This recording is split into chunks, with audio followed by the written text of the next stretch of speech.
அவர்களுக்காக மனது வருது. ஆண்டவருக்காக யாரும் இயேசுவை பற்றி பேசுறேன். நான் யாரிடத்திலாவது பேச விரும்புகிறேன். எப்படியாவது சத்தியத்தை சொல்ல வேண்டும். ஏதாவது ஒரு விதத்தில் அவனுடைய சத்தியம் போகும். ஒரு சில 2 நாள் 3 நாட்கள் ரொம்ப அழுக்காட்டில் இந்த கிளினிக்ல போய் வசனங்கள்லாம் அந்த ஜப்பர் வச்சு ஆணி அடிச்சு அந்த கிளினிக்ல வசனங்கள் ஒரு ஸ்டாண்ட் வச்சு ட்ராக்ஸ் புக்ஸ் எல்லாத்தையும் சொல்ல முடியாது. தேவன் அந்த கிளினிக் மூலமாக ஒரு சில ஆத்துமாக்கள் அதை வாசிக்கும் போது ஆவியானவர் பேசக்கூடிய ஏதாவது ஹட்சன் டெய்லர் என்ற மனுஷனுடைய வாழ்க்கைய சைனாவில் வல்லமையாய் கர்த்தர் உபயோகப்படுத்தின மிஷனரி. 1000 மிஷனரிகள் அவர் ஆரம்பித்த சைனா இங்கிலாந்து மிஷன்றதுல உழைத்தாங்க. எத்தனையோ பேர் ஆண்டவருக்காக தன்னுடைய ஜீவனை பலியாக கொடுத்தாங்க. அந்த மனுஷன் ரட்சிக்கப்பட்டது எப்படின்னா, அவங்க அப்பா லைப்ரரியில போய் ஒரு சின்ன டிராக்ட் எடுத்து வாசிச்சார். இயேசு எனக்காக மறுத்தார். அந்த வசனம் தான் அவரை தொட்டு ரட்சித்து மாற்றினார். ஒரு மெடிக்கல் ஸ்டூடெண்ட், அவர் அந்த நாட்களிலேயே அங்க லண்டன்ல படிச்சுட்டு இருக்கும்போது ஒரு வாலிபனா ஆண்டவருக்கு தன்னை ஆயத்தப்படுத்தார். 19 வயசுல சைனாவில் போய் உழைக்கும்படியாக மிஷனரியா ஒப்புக்கொடுத்தார். வயசு கிறிஸ்துவின் அன்பனை நெருக்கியது. அதுதாங்க ரட்சிப்பது. வேதம் போதிக்கிற ரட்சிப்பாங்க. அவ்விதமான மக்களுக்கு தான் பரவாயில்ல. சும்மா நான் ஏதோ இயேசுவை நம்பினேன், விசுவாசத்தை ஆலயத்துக்கு போனேன், ஜாப் பண்ணேன், பரலோகம் அவ்வளவான மக்களுக்கு. ஏன்னா இந்த உலகத்துல பெரிய பாவம் அவங்க செஞ்சது என்னன்னா, இலவசமான இந்த ரட்சிப்பு, இலவசமான மீட்பு கொடுத்தத வேண்டாம்னு சொன்னாங்க. அதுதான் அவங்களுடைய வாக்கியம். It is not the problem of sin, but the problem of sin. பாவத்தினுடைய கேள்வி இல்லை, குமாரனுடைய கேள்வி. நான் உனக்காக இந்த பலியாய் ஒப்புக் கொடுத்தேன், என் நீதியை நான் உனக்காக சம்பாதித்து வைத்து கொடுத்தேன், ஆனால் நீ அவைகளை வேண்டாம்னு சொல்லிட்ட. ஆகவே நீ நடந்த ஆக்கியப்படுத்த. ஆனா உனக்கும் கண்களுக்கும் இந்த உலகத்துல பாவியாய் வாழ்ந்தவன், உலகத்தின் மக்கள் எல்லாம் மோசம்னு சொல்லி சொன்ன மனுஷன். ஆனா கல்வாரி என்ற வந்த பொழுது நான் பாவின்னு சொன்ன அந்த ஆரக்கான தன்னை தாழ்த்தி உடைய வாழ்க்கையில சிலுவை என்ற வந்து தன்னை தாழ்த்தி ரட்சிக்கிறது. அந்த நீதி வஸ்திரத்தை தரித்து கொண்டான். அவன் பரவ ஆகவேதான் ஆயக்காரனும் வேசிகளும் உலகம்பாக பரலோக ராஜ்யத்தில் பிரவேசிப்பான். பரிசேயரும் சரிசேயரும் அதில் பிரவேசிப்பான். இதரத்தில் இருக்கிற ஒருவருக்கும் அந்த நிலை இருக்கிறது. இயேசுவே என்னை ரட்சிக்கும் என்று சொன்னார். பாவியாக என்னை கிருபையாக என்று சொன்னார்.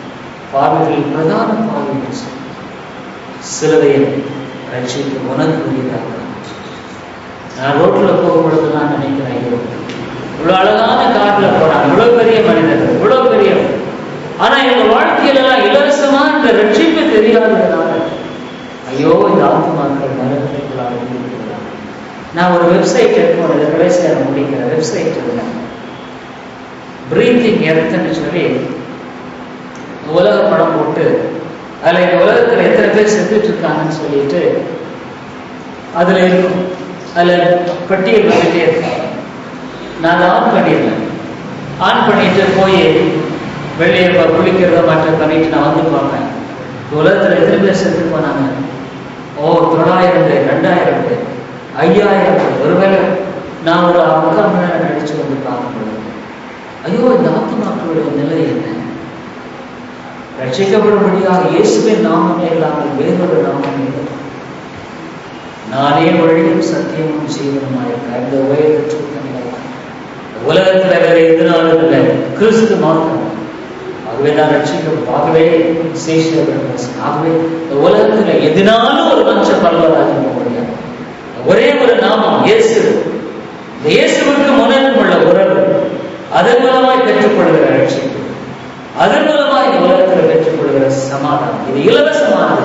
நீ கரையை கொடுத்து வாங்க முடியாது. இலவசமான உன்னை தாழ்த்துவதன் மூலமாகத்தான்.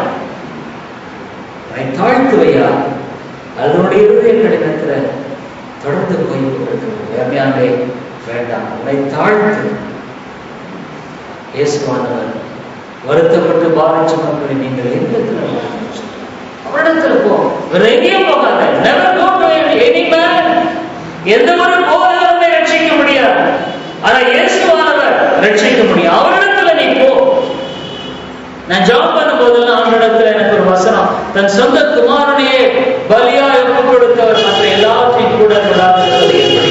ஆகவே நான் அநேகர் உங்களுக்காகலாம் ஜாப் பண்ண ஆண்டவரே, நிறைய இடத்துல ரட்சிக்கும் கிரியை செய்யும். ஆனா விசுவாசிக்கிற ஆண்டவர் உங்க வாழ்க்கையில பெரிய காரியங்களை செய்வார். ஜெபம் செய்வார். எங்கள் கிருபை மிரக்கமுள்ள உன்னதமான தேவனாகிய கர்த்தாவே, இந்த உலகத்துல இயேசுவின் நாமமே இல்லாமல் வேறொரு நாமம் கொடுக்கப்படவில்லை. ரட்சிக்கப்படும்படியாக இந்த நாமம் மாத்திரமே கொடுக்கப்பட்டது. இந்த உலகத்தில் ஒருவர் எந்த தேசத்தாக இருந்தாலும் சரி, எந்த மனிதன் எவ்வளவு உயர்ந்த அந்தஸ்தாக இருந்தாலும் சரி, ஒரே ஒரு நாமம் மாத்திரமே ரட்சிக்கும்படியான நாமமாய் கொடுக்கும். அது இயேசு. அவருக்கு இயேசு என்று பெயரிடுவாயாக. ஏனென்றால் அவர் தமது ஜனங்களின் பாவங்களை நீக்கி ரட்சிப்பார் என்று சொல்லப்பட்டிருக்கிறது. ஆண்டவரே, இந்த நேரத்தில் இந்த ஆலயத்தை கடந்து போற எத்தனையோ மக்களுக்காக ஒருவேளை ஆண்டவரே, இந்த 3 நாட்கள் இந்த பண்டிகையின் காலங்களில் எவ்வளவு திரள் கூட்டமான மக்கள் அகையங்கமாய் ஓடுகிறதை பார்க்கிறோம். ஆனா ஆண்டவரே, வாழ்க்கை எவ்வளவு பெரியதாக காண்கிறது. மனித வாழ்க்கையின் காலங்கள் எவ்வளவு பெரியதாக. இயேசுவே, பாவியாக எங்கள் கிருபையாக என்று சொன்னது. ஆண்டவரே, அந்த குருடன் தாவீதின் குமாரனே, இயேசுவே தாவீதின் குமாரனே, எனக்கு இரங்கும் என்று உரத்த சத்தமாய் கூப்பிட்டானே. எங்கள் இருதயங்களில் அது கதறல் மாத்திரம் இருக்குமானால் ரட்சிப்பு எங்களுக்கு தூரமானது இல்லையா? இது கர்த்தருக்குள்ளான மகிழ்ச்சி எங்களுக்கு தூரமானது அல்ல. கர்த்தருக்குள்ளான சமாதானம் எங்களுக்கு தூரமானதாக.